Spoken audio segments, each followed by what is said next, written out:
Hello everyone! Welcome to the BIONICLE Collective, a channel that occasionally covers my actual collection of sets, but you're all probably here from my series, A Collective Retrospective. Long-form videos that cover the lore and the real-world elements that make up the BIONICLE franchise. I've been a fan of BIONICLE for a very long time, but I've always been a bit of a lurker in the community. So I figured now's as good a time as any to tell you my story of how I got into BIONICLE and the things I watched or followed in the community throughout the years. BIONICLE has been a part of my life for as long as I can remember. I think one of my earliest memories of BIONICLE was seeing a TV spot for them, more specifically one of Pohatu Nuva clicking his climbing claws together. Immediately after seeing that, I took a pair of pliers from my toy toolbox and imitated that commercial for days on end. There were several times where I begged my parents to get the sets, but they always used the justification that it was ages 7 and up, and I was not 7 yet.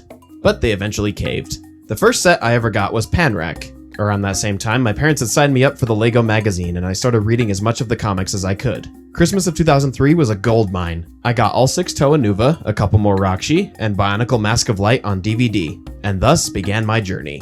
After that, I would get as many of the sets as I could. Growing up, as trends came and went, I always seemed to be the one that would stick with BIONICLE. When G1 ended in 2010, that was when I discovered Bricklink. I know.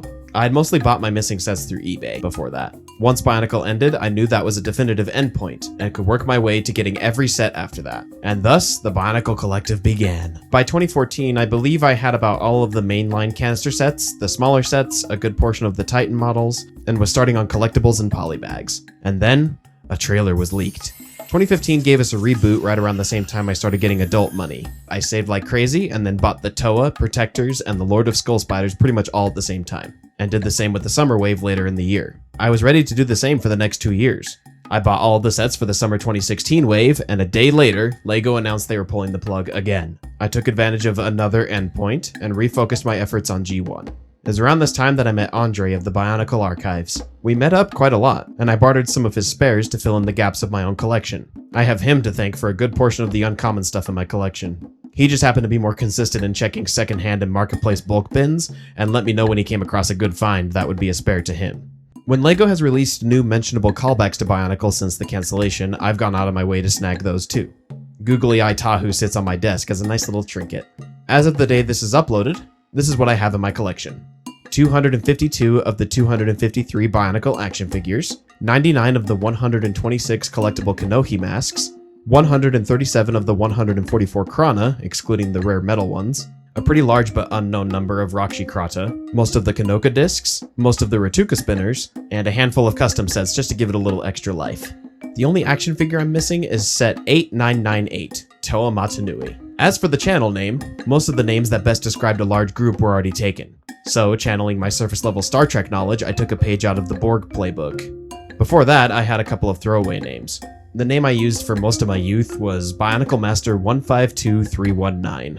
I came up with that on a whim.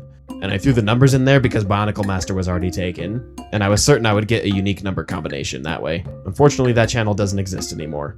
I have yet to figure out for sure which hard drive my old stop motion stuff would be on, if any at all.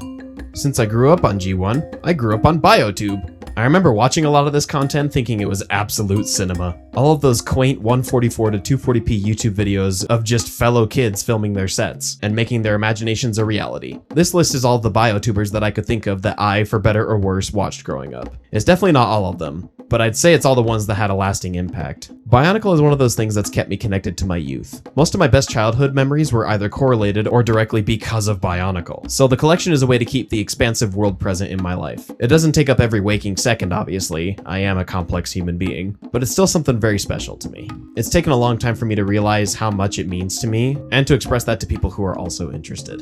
And it's something that I hope to keep present in your life as long as you stick around and enjoy what I make. Make sure to check out the other videos on the channel, and don't forget to subscribe. Thank you for all of your support.